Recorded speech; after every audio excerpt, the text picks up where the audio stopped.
안녕하세요. 35번 학습지 해설입니다. 자, 산업혁명이 성공하면서 과학과 학문 분야에서도 많은 변화가 일어났습니다. 근데 우리 유명한 사람들이니까 이 상식 영역에서 잘 알고 있는 사람들이거든요. 그래서 빨리빨리 짚고 넘어가겠습니다. 찰스 다윈은 진화론을 주장했었죠. 진화론.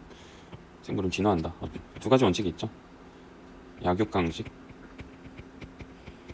약한 건 먹히고 강한 건 먹는다. 그 다음에 두 번째 원칙은 뭐죠? 여기에 적응한 애들만 생존한다. 적응한 애들만 생존한다. 약한 건 먹히고 강한 건 먹는다. 진화론이죠. 그다음 멘델은 유전 법칙, X선을 발견한 사람이 렌트겐. 그다음에 에디슨은 전구. 그래서 스펜서고요. 그다음에 렌트겐 이런 사람들이 있습니다. 그다음은 이제 사상가죠. 그래서 최대 다수의 최대 행복을 주장했습니다. 그래서 무슨주의, 공리주의. 어떻게 하면 이제 공정할까를 생각했던 사람이죠. 이때 당시에 19세기에 공정할까를 생각했던 거죠. 그러니까 가장 많은 이들이 이득을 봐야 된다. 이거 공리주의인데 지금은 공리주의를 채택하지 않습니다. 공리주의 딜레마가 있잖아. 어떤 딜레마입니까? 열차 선로가 달리는 열차에서 이제 선로를 바꿔야 할 때 사람들이 묶여 있어요. 여기는 한 명이 묶여 있고 여기는 세 명이 묶여 있습니다. 그럼 여기 열차 안에 탄 사람들을 구하기 위해서 어디로 꺾어야지 정당한가? 여기 묶여 있는 사람이 여기는 엄마고, 뭐 여기는 친구들, 뭐 가족들인 거죠. 그러니까 이런 소수의 희생을 정당화하잖아, 공리주의는. 그래서 이건 쓰지 않습니다, 현재는. 알겠죠? 그 다음에 꽁트는 관찰과 경험을 통해서 사회를 분석. 그러니까 설을 풀 때, 뭐 논리나 설을 전개할 때 실제 증거를 갖고 와라. 실증. 랑케는 이 콩트의 주장에 영향을 받았죠. 그래서 사료, 실제적인 증거를 가진 사료를 바탕으로 사실을 객관적으로 기록하자. 그러니까 역사가 옛날에는 약간 이야기적 혹은 신화적인 느낌이 강했다고 합니다. 문학적인 느낌. 그래서 우리도 실제 증거다. 그래서 실증주의. 우리 역사학도 실제 증거에 입각한 학문의 한 분야다. 문학이 아니다. 이야기가 아니다. 라고 주장했던 게 랑케. 애덤 스미스는 이 사람이죠. 애덤 스미스 유명한 사람입니다. 경제에 대한 정부 개입을 반대했죠. 경제 좀 제발 좀 냅둬라. 왜냐면 냅두면은 보이지 않는 손이 알아서 컨트롤 할 것이다. 이걸 뭐라 부르죠? 자유방임주의. 방치해두고 맡겨두자. 자유방임주의 경제학. 근데 여기서 이제 빌런이 한 명 나타나죠. 빌런. 스펜서라는 사람이 빌런인데, 스펜서는 이 다윈의 진화론, 이 과학 분야, 생물학 분야의 진화론에서 아이디어를 얻어서 사회도 진화한다고 주장했습니다. 그러니까 과학의 이론을 사회로 끌고 온 거야. 그래서 사회도 진화한다. 생물뿐만 아니라. 적자 생존의 법칙이 사회도 적용된다. 이게 뭐죠? 사회제국주의 정당화 이론으로 사용됐죠.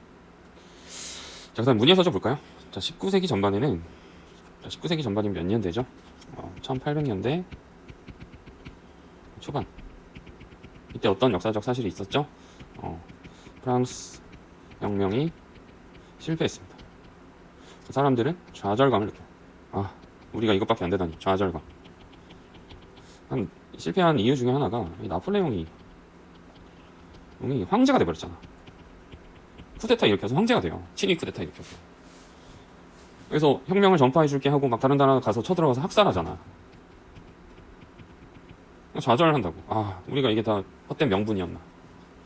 그래서 이 스트레스 받은 좌절감을 표출합니다. 막 표출해. 알겠죠? 이 혁명에 대한 실망감을 표출합니다. 이거를 뭐라고 표현했냐면, 맞아요. 낭만 있다. 낭만주의라고 표현했어. 로맨틱하다. 나의 이 실망하는 감정을 표출한다.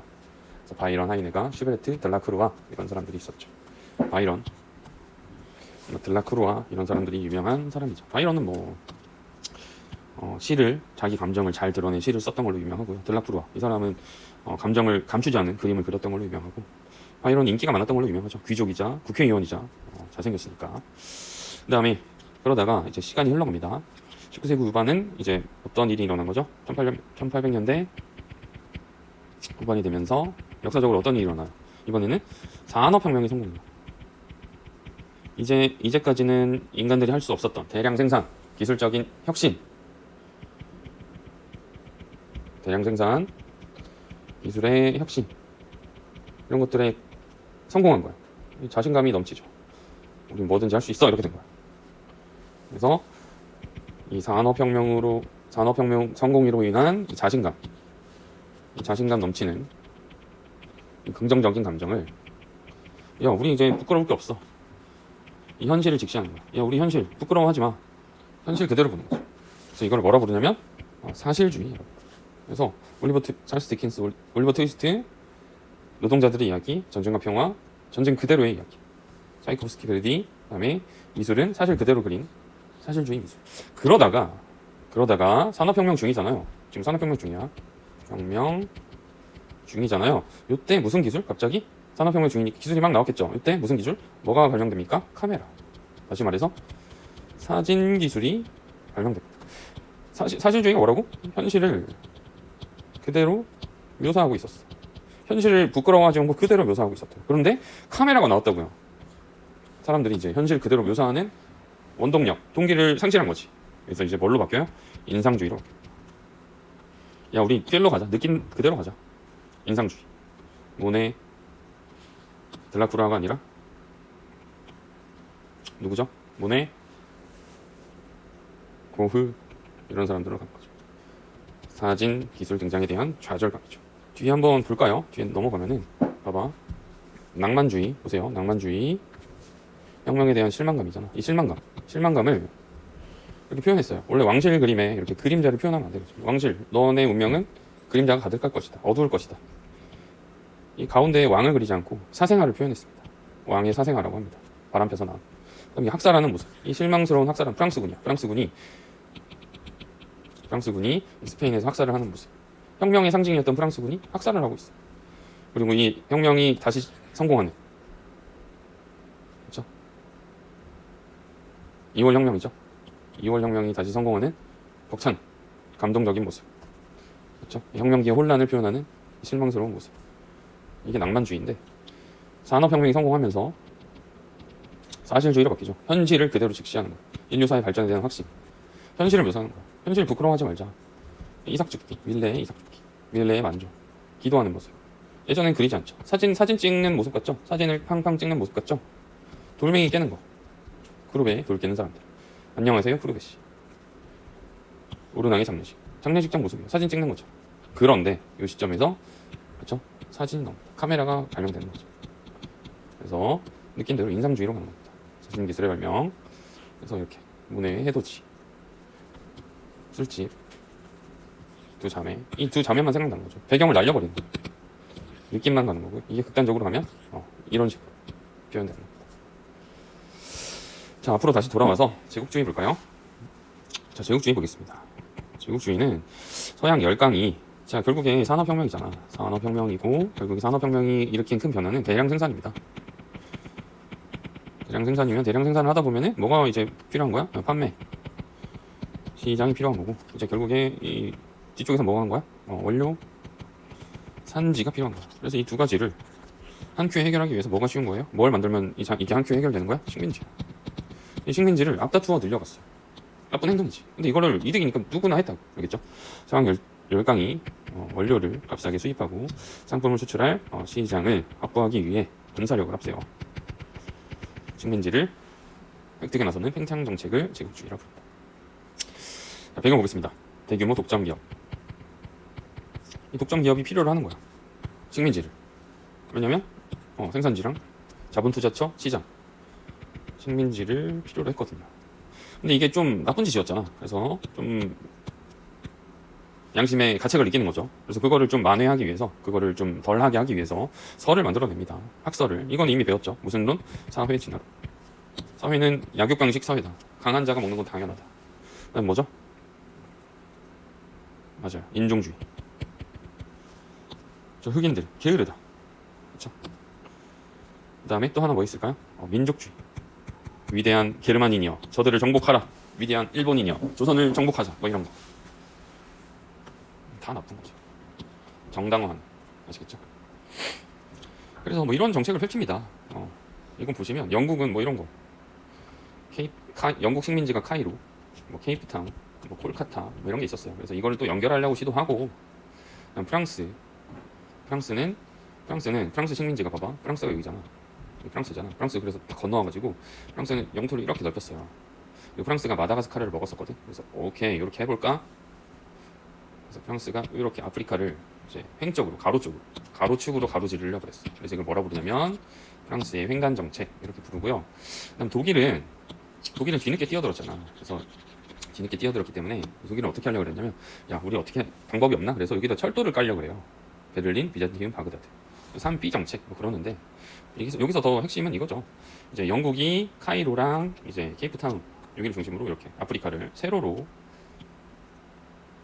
먹으려고 그랬고, 그 다음에 프랑스가 이제 알제리, 모로코 여기를 중심으로, 그다음 마다가스카르를 중심으로 이렇게 아프리카를 횡으로 먹으려고 그랬다. 프랑스의 횡단, 그 다음에 영국의 종단, 가로횡, 세로 종자죠. 만날 수밖에 없어요. 어디서 만났다고? 파쇼다에서 부딪힐 수밖에 없었다. 누가 양보해야지 전쟁은 끝나는 거야. 이 싸움은 끝나는 거야. 보겠습니다.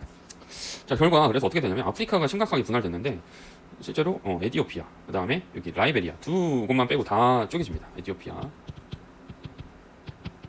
라이베리아 이 두 나라만 빼고 아프리카는 완전 다 서양 열강이 나눠 먹습니다.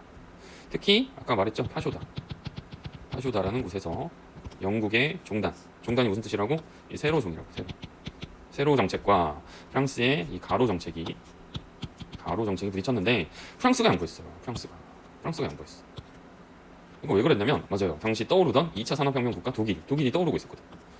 야씨 독일 무섭다. 그래서 독일을 견제하기 위해서 프랑스가 양보합니다. 영국이 고마웠겠죠. 영국이 고마워했어. 그래서 영국이 이 은혜를 갚습니다. 그래서 보세요. 모로코 사건이라는 게 터져요. 그래서 이때 독일이 모로코를 먹고 싶은 거야. 그래서 프랑스에다 시비를 겁니다. 이때 영국이 저번에 프랑스가 양보해줬잖아. 그래서 프랑스의 편을 들어줍니다. 그래서 이번에 독일이 후퇴해요. 그래서 독일이 열받죠. 야, 니네 이렇게 나온다고? 알았어. 이게 몇 년이야? 봐봐. 1911년이거든. 알았어. 니네가 이렇게 나온다 이거지. 알았어. 그러면 내가 니네 다 죽인다. 그래서 한 5년 뒤에 뭐가 일어납니까? 1차 세계대전. 그 다음에 열강의 아시아 분할 볼까요? 영국은 아시죠? 영국은 당시 식민지가 엄청 넓었는데 보세요. 영국 식민지.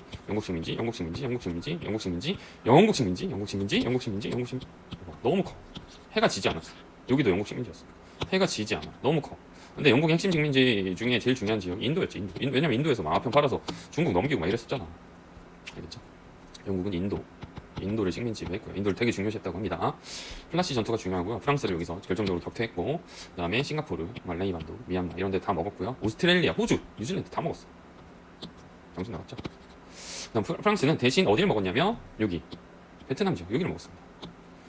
그러니까 봐봐, 인도와 청나라 사이에 이 반도 이름을 대충 인도 차이나 이렇게 불렀어요. 사이에 있다. 인도 차이나 반도. 네덜란드는 놀랍게도 이만큼 자기네 땅보다 훨씬 큰 인도네시아. 그다음 미국은 에스파냐, 다시 말해 스페인과 전쟁에서 승리해서 필리핀을 먹었고, 괌도 먹고, 하와이도 먹고, 요 사이에 누구를 버렸죠? 야, 오케이, 우리가 필리핀 먹을 테니까 너네는 어디 먹어라? 조선 먹어라 하면서 일본과 약을 맺죠. 조선을 버립니다 그때. 이게 가스라, 테프트, 미략. 진짜 한국사 시간에 나중에 나와. 아시겠죠? 오케이, 여기까지 하겠습니다.